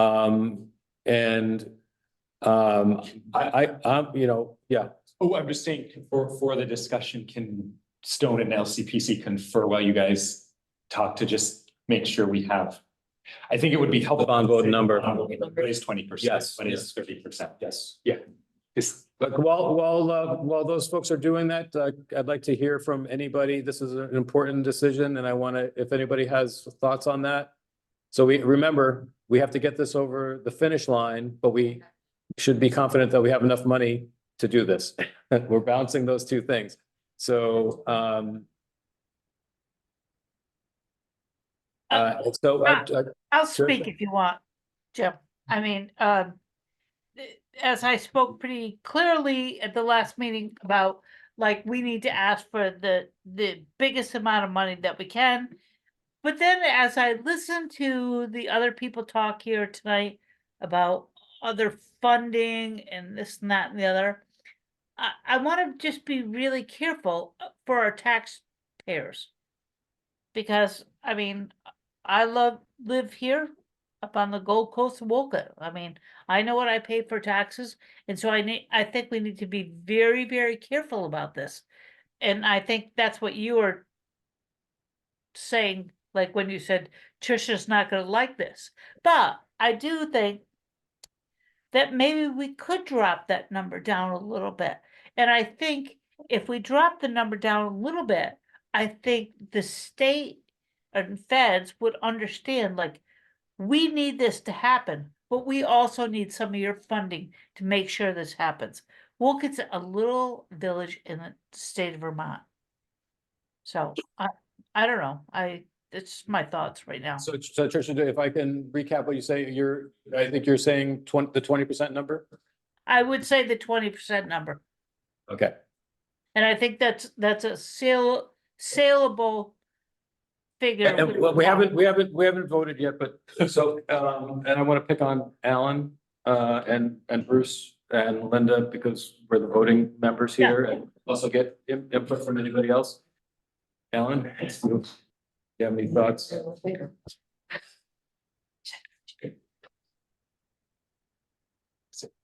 Safe bet would be go for the higher amount with the clearly stating, if you don't need it, we aren't gonna borrow. 30%. Yes, I think there's a big piece of outreach trying to explain. it's like, God's- it's a max value, but unless we need it, we aren't gonna bore up to that. I've told you what I thought, 10. Oh, 20, just kidding, but anything less. 20. Okay. Yeah. Okay, so the question will be 30%, 20%, or less, a lesser amount. I'll go And then with we're figuring out the numbers now, but we're not voting yet. Yep. Linda, Linda, you need to voice. No, I originally wanted the 30. I'm leaning towards the 20. But I'm looking at the article that, so it spells out the total amount of the cost, right? And then how much? I don't know. I just, Linda, I'm sorry. to I'm put- leaning towards the 20. Okay, to push it on you, but you know our taxpayers. I mean, you know me as a taxpayer. And you know, when people gripe and when they are like, this is for the. Well, they good of the always town. gripe. But, I know. but you know, when you, a number is one thing, but when you start breaking it down, it's another story. Right, and so I think everyone, as we are talking about this, we need to talk about the whole story, the long-term effects for the town of Wolcott. Okay, it's not all about the dollar. It's about changing the town of Wolcott and being proud that you live in the town of Wolcott. And I know some of you are already proud that you do, but to like invite your friend over, like Tori and I talked today, invite your friend over to meet at the little cafe that's in Wolcott, Vermont, by the rail trail, so you could take a little walk on the rail trail. I mean, there's so many parts of this that I know this isn't got to do with the money part, but it does have to do with this whole project. well Okay. said. Well said. Thanks. So Tori and Amy, do we have some final numbers? Yes. Okay, so, can you read us the 20% number? So 20% number is 1,124,000. And the 30% number? The 30% number is 1,408,000. Okay. Why is it higher in the article? The article is older numbers. We were gonna update all of those numbers. I don't know where they got. Right, Yeah. it's like All one, of the- six. Right, this is all, we didn't know yet. We didn't know Mhm. the estimated total project cost. And we didn't quite have this. So I the don't know where he got that, yeah. older versions of the number. And I'm not sure that we ever actually talked about a bond amount in the timeline for the lawyer. So the difference is really $300,000. It's not very much money. We could have probably always taken it out of our capital fund if we needed it. Meaning it's not a lot that we should go with 30, or meaning that? No, it's not a difference in increase. I think we could dig that money up somewhere. $300,000 if we were. Okay, so everyone, I would just tell you, if Linda Martin says that this is okay. I just want everyone to laugh together because. I think Linda's saying there's enough change in the sofa that we can Right. come up with this. I'm sorry to make this like, but I think we all need to do a little laugh right now. I want to thank you, Linda, very much for chiming in. All right, I think it's time to vote. Okay, how do we do this? Let's make a motion, make a motion I'll to, make a motion that we go with the 20% contingency as a recommendation. For the bond vote. Yeah, for the bond vote, which will leave, the money we need to raise 1,124,000 or one. A maximum amount, right? Next. Yes. Maximum amount in the bond book. Yeah. Do we have a second I'll second. discussion? All those in favor? I, Opposed? We have approved 20%. Yay. thank you all. Want your seat back? We can switch that. So the original amount will be 4,424,320. Yes. 3-3. We'll try to bump that up with grant money, Emily.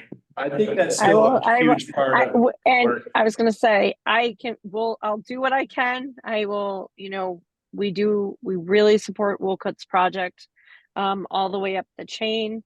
And on that, Ashwak and I have another town meeting here at 7.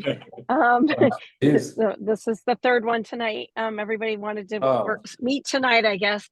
But yeah, you guys are doing a great job. Just keep up the great work and I will do what I can for you guys. So. Thank you. Thank you Thanks, both for Jay. Thank you coming. very much.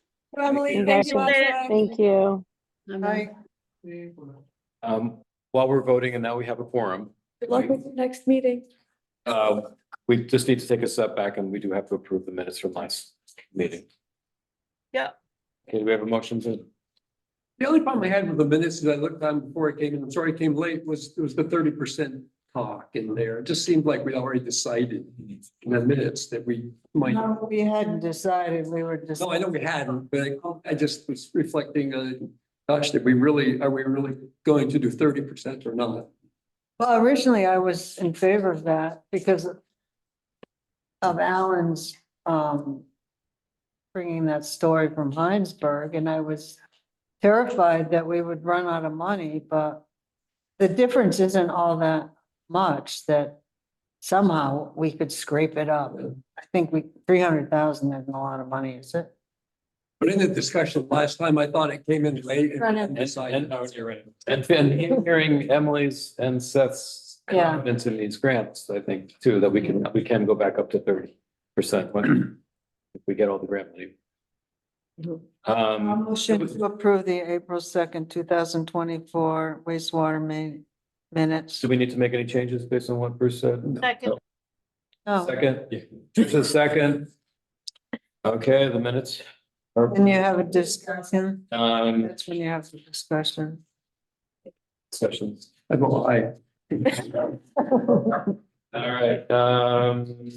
do we want to go back to JB's discussion now that we have that final number and it's I would, o'clock, so. it would be really helpful if she could email it to us as a draft, email it to Right. us as a draft, so I could sit and look at it, I'm Yep. a morning person, not Right. night.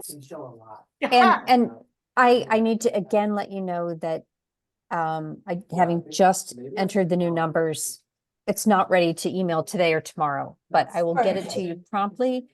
And I'm sure that we've got room in there to find the right structure. thank you very much, Beautiful. Jamie. This is great. Absolutely. Yeah. Yeah, and sorry about what you're going through, JB, with your mom. Yeah. Getting better. Before everybody, what we're gonna wrap up, I think, unless, I also want to take advantage of JB here. I'm not sure, we need to continue this discussion on the rates. I don't think we need to finalize that tonight, but I don't know what you're thinking, JB, but also I want to discuss what we need to do on our next couple of meetings here. Especially our agenda for the next meeting, the first week in May. So we'd have, at that point, the select board would have reviewed this revised bond vote question, the amount that we just discussed with the 20% contingency. And like what, I need us to collectively think about what's next. We talked about the outreach subcommittee getting back together.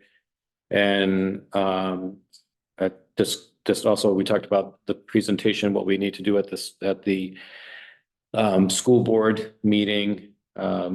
So the ideas for next agenda on our to-do list. How are we doing? This was a big one. But we gotta get the other question that we brought up last time and it felt like was unresolved. In addition to the required informational meeting, did we want to have another roundtable? That seemed people were kind of a little ambiguous about that, or we just want to put all our eggs in the formal meeting basket. What are you hearing out there, Bruce? I mean, are people that you talk to that sound like they would want more information from us or not? I mean, as I hear people, I'm thinking about the voting population somewhat. And it occurs to me that there aren't that many village people that will be voting. So we want the rates to be as low as possible, but that might not be do we vote for it or not kind of issue with the village voters. But no, I'm hearing good things. I'm seeing a lot of people that are really interested, young people. I don't know, and people, I'm signing them up and just saying, look, you need to get involved. Bob and Sarah Schlosser's son and girlfriend was talking the other day, gave him some lumber. They're very enthusiastic. There's a whole bunch of people that are enthusiastic. I've had people that say, well, what about my tax rate? Yeah. Well, I just can't, I don't want a huge tax increase, so we need to, and they're variables, right? Can we explain it in a way that it's kind of variable? I mean, it really depends on this or that. We don't have to say it's this. It could be, I was thinking the same thing, like maybe if you have multiple different versions of scenarios of possible grant funding that gets plugged in there. And for each, the tax rate and the user rates provide a low and a high range of what those rates might be and what this committee is comfortable with good messaging that there's no guarantee which end of it's beyond. yeah. The votes, being able to vote, Bessie Martin, you deliver, she's gonna vote for it, no question about it, but you're gonna have to do a vote to her and let her bring it in, those kind of things. We're just gonna have to do the absentee ballots a bit. I'm pretty positive about it. So how are folks feeling about a second roundtable, whether it's needed or not, or we just go with the formal meeting on June 4th? I'm thinking that if we have time, we should do one, maybe not, If we did, with food, not so fancy. if we did, it would have to be on the 21st of May is what we previously talked about. It's really, it would essentially, we would have to have everything ready to go by plan for that at our next meeting, which is on the 7th. Well, it's pretty close to the 4th. It kind of sounds silly. It's right I think before. maybe we should just. Right. Honestly, I think Go out. at this point, I think we're better off making sure that if someone will go on the radio and someone will do some more write-ups for the newspaper. I don't think you're gonna draw many more people, but I think it's the biggest thing is like getting the word out. Can we individually reach out to our friends and neighbors in town and now that we have some more numbers, definitive numbers and just do a little individually? And in addition to the front porch forum postings that we're talking about. And let Right. them know that they can come on Zoom, if they want to stay home and cook their dinner, they can listen to our meeting. Okay.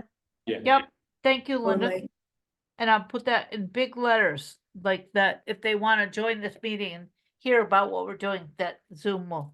I have a whole list for Front Porch Forum. The link's right on our website. Yep, Okay, so I'm hearing no second roundtable. We're just gonna go with the formal meeting. I And don't think you need another roundtable. so other than this big outreach push for the school board vote and the bond vote, those are really pushing that. Maybe getting Tommy Gardner again and citizen. Something and- on the radio, like we said. I think the radio's good, better than Tommy, Okay. actually. That's So LVB is what we're talking about? Yep, And how do we know how to engage them? If there were strong negatives that anybody knows about, I'd like to hear about them. I'd like to address, I do think that addressing the negative vote is pretty important if we can. I'd love to talk to these people and explain. It's always about money. It's always about money. always, but wait. So maybe we'll have a But side. the economic development story in Wolcott is really strong.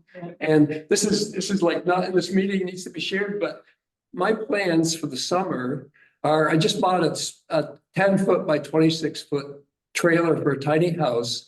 Jim and I are gonna build a really nice tiny house, and we're gonna bring it down, and we're gonna set it down by the river.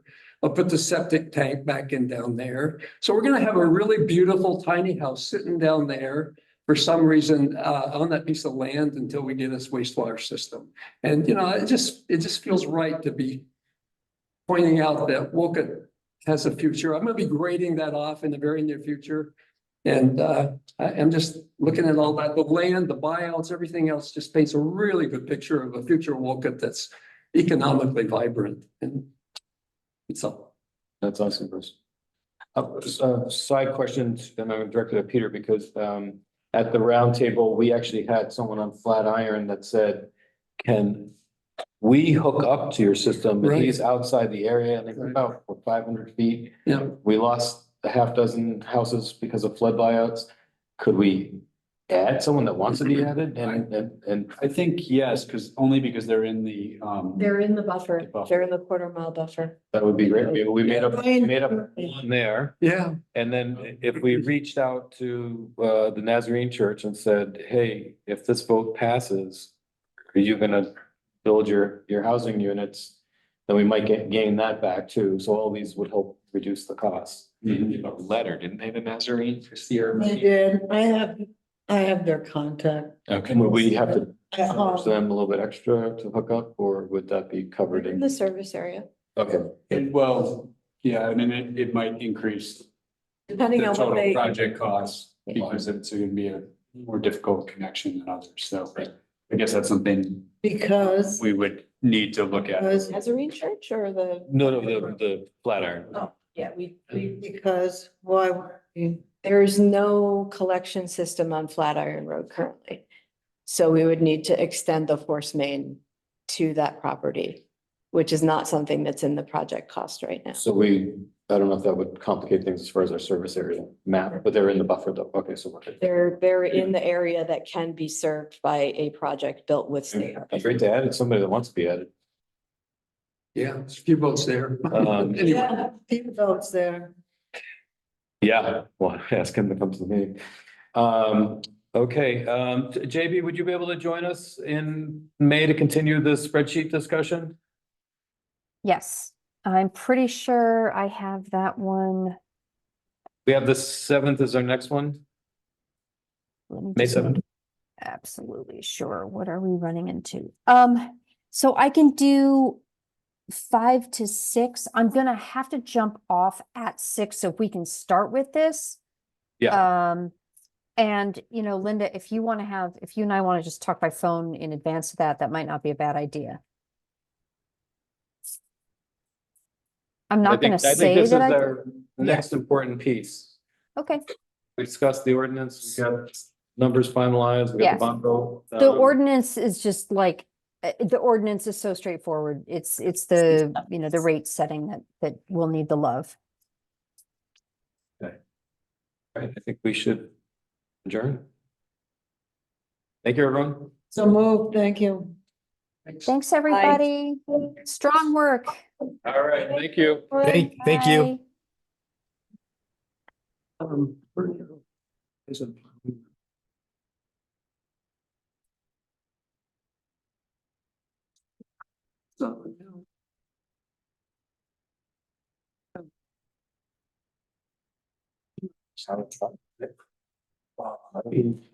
Oh, we just, I don't know what they.